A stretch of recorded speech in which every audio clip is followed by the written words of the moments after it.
Ya, Assalamualaikum warahmatullahi wabarakatuh. Kita bertemu lagi ya.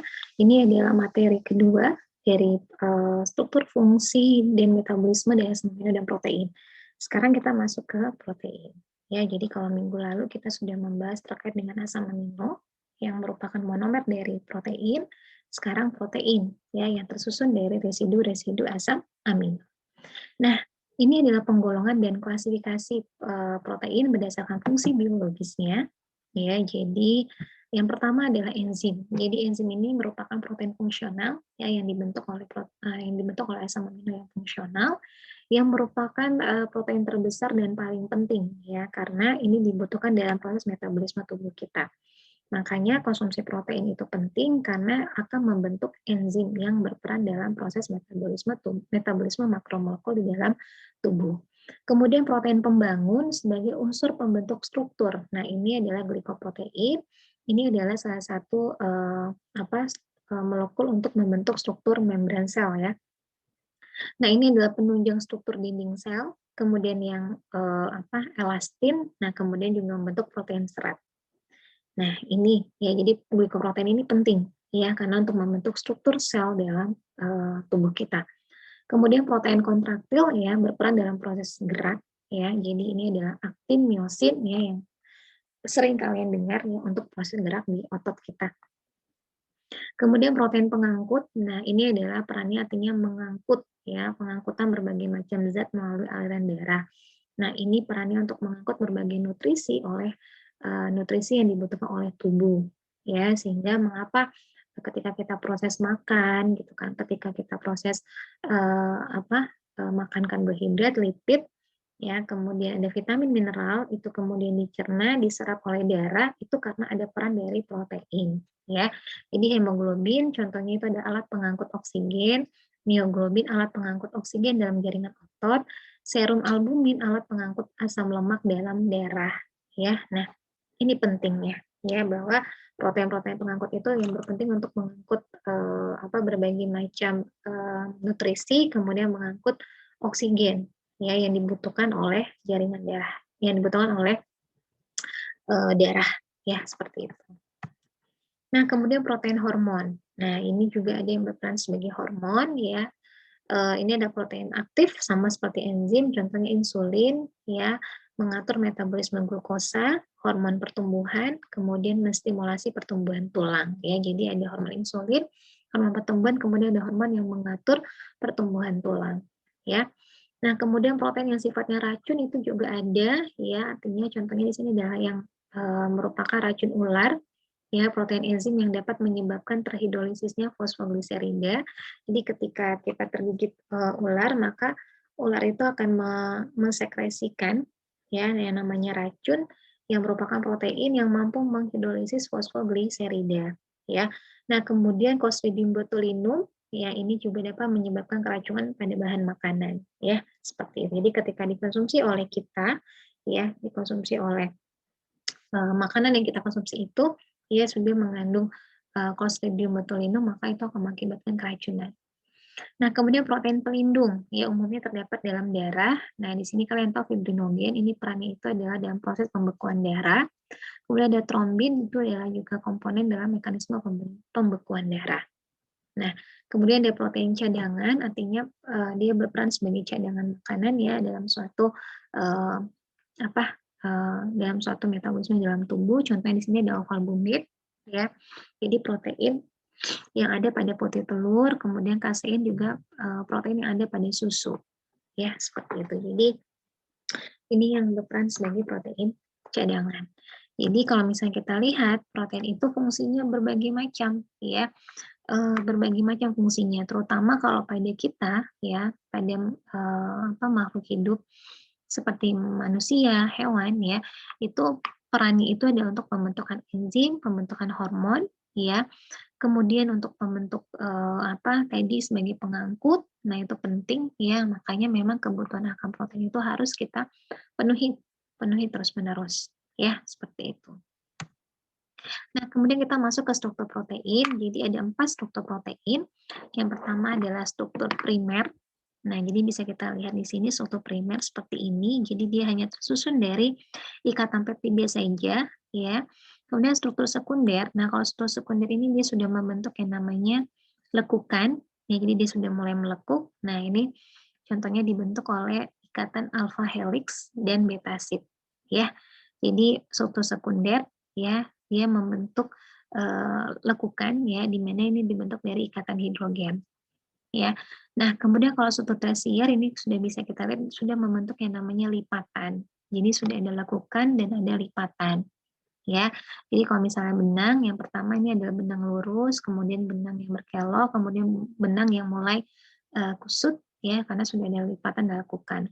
Nah, kemudian kalau struktur kuartener, ini bisa kalian lihat ya, terdiri dari dua struktur tersier. Jadi kuartener ini adalah gabungan dari polipeptida, ya. Jadi terdiri lebih dari satu polipeptida, bisa satu, bisa dua, bisa tiga, ya seperti itu. Itu membentuk struktur kuartener, ya seperti itu.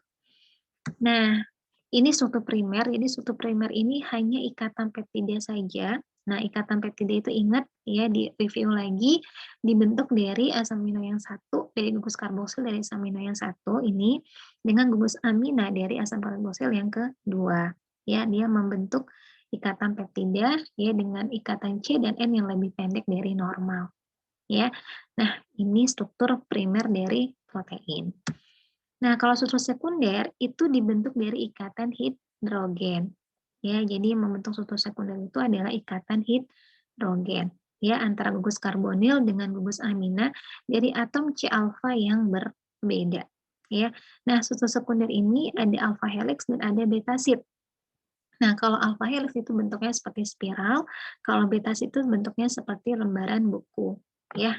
Nah, jadi ada beta sheet pun juga ada paralel dan anti paralel. Nah, ini adalah alpha helix ya. Jadi bisa kalian lihat jadi bentuknya seperti spiral ya, dia membentuk lekukan.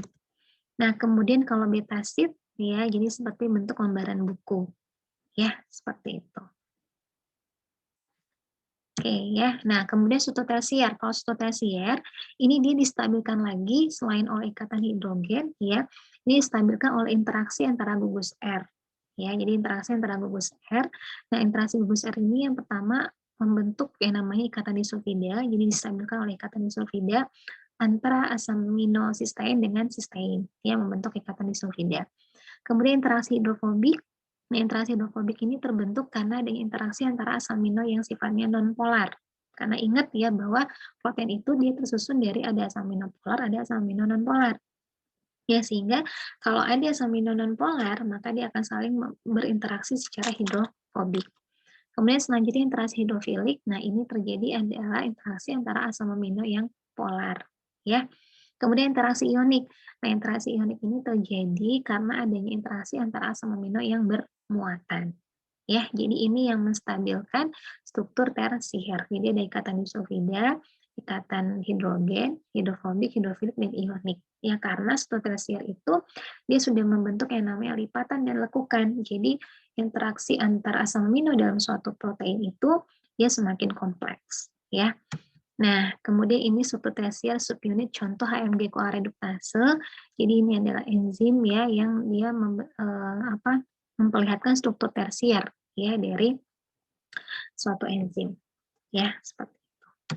Nah, kemudian ini adalah bentuk tiga dimensi struktur tersier dalam suatu protein dan berbagai bentuk representatif. Jadi kalau misalnya kita main dengan aplikasi bioinformatika, kalian bisa menentukan sendiri visualisasi tiga dimensinya mau seperti apa, atau mau seperti atom-atom ini.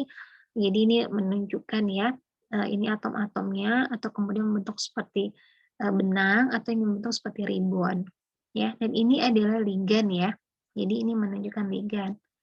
Nah, kalau misalnya suatu enzim ya, jadi kalian bisa gampang nih mana yang merupakan enzim, mana yang merupakan ligannya atau yang merupakan substratnya ya. Jadi bisa divisualisasikan seperti ini ya.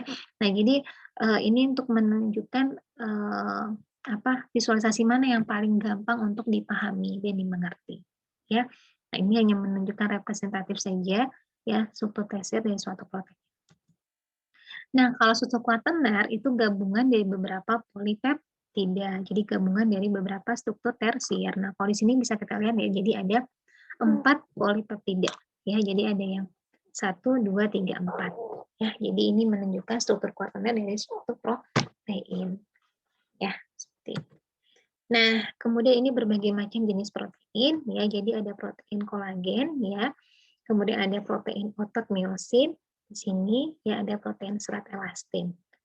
Ya, nah ini contoh-contoh protein, ya. Nah, kemudian protein berdasarkan bentuk, ya. Kalau berdasarkan bentuknya, jadi ada bentuknya seperti serat atau kita sebut dengan protein serabut. Contohnya itu adalah keratin, miosin, kolagen, fibrin. Jadi terlihat pada struktur yang membentuk bagian pada tubuh kita. Misalnya rambut. Nah, rambut itu kan dia seperti benang ya. Jadi itu merupakan protein serat. Kemudian miosin, kolagen, fibrin ya. Nah, kalau globuler itu adalah enzim dan imunoglobulin. Jadi ini adalah bentuk dari enzim ya. Jadi dia merupakan protein globuler. Nah, sifatnya pun bisa kalian baca ya, kalau misalnya protein serat itu dia kurang larut, amorf, dapat memanjang dan berkontraksi. Sedangkan protein globuler itu sifatnya larut dan dapat dikristalkan. Ya. Nah, ini contoh dari protein serabut. Nah, ini adalah contoh keratin. Ya. Nah, ini bagaimana bentuk dari keratin. Ya. Nah, bisa kalian lihat di sini. Ya. Nah, kemudian, nah ini adalah struktur dari jaring laba-laba, ya, yang struktur proteinnya itu mengandung residu glisin dan alanin. Ya, jadi kenapa laba-laba itu dia kalau misalnya kita lihat ya, dia mampu menyerap, mampu menangkap apa namanya musuh ya. Nah itu kalau misalnya kita lihat memang jaring laba-laba itu sangat kuat ya, karena setelah dilakukan identifikasi, jaringan laba-laba itu dia banyak mengandung residu glisin dan alanin. Nah, itu yang mengakibatkan sifat dari struktur dari jaringan laba-laba itu kuat. Ya, kuat, fleksibel, dan lentur. Ya, seperti itu. Nah, kemudian ini kolagen ya. Nah, ini kalau kolagen itu terdapat pada urat, serat kulit, pembuluh darah, kemudian pada tulang rawan. Nah, sifatnya itu tidak dapat meregang, ya. Nah, bentuk helix dari kolagen itu terdiri atas 3 peptida yang berulang. Ya, jadi ada glisin, X ini ibu nggak tahu ya X ini apa, ya. Tapi mungkin X ini adalah asam aminonya mungkin bisa berbeda-beda ya. Gitu, tapi dia mengandung glisin, berarti selalu ada glisin, kemudian ini asam amino yang lain ya. Kemungkinan ya karena tidak ada asam amino 20 jenis asam amino tidak ada yang berlambang X ya, kemudian prolin. Atau kemudian bisa glisin, X dan hidroksipolin. Jadi yang selalu berbeda itu adalah asam amino yang di tengah. Ya, tapi selebihnya itu dia tersusun dari bisa glisin dan prolin atau glisin dan hidroksipolin. Nanti bisa kita cek ya benar atau tidak. Nah, kemudian sifat kolagen ini dia tidak larut dan tidak dapat dicerna. Ya, beda dengan gelatin. Kalau gelatin itu dia larut dan dapat dicerna. Nah, kemudian ketika ada proses pemanasan, baik kolagen ataupun gelatin, ikatan kovalen itu akan mudah terhidrolisis. Misalnya pada daging, makanya pada struktur daging ya. Kenapa dia menjadi lembut? Ya, karena ada ikatan kovalen terhidrolisis. Ya, jadi itu mengakibatkan susu daging itu yang dari keras alot menjadi lembut. Ya, seperti itu.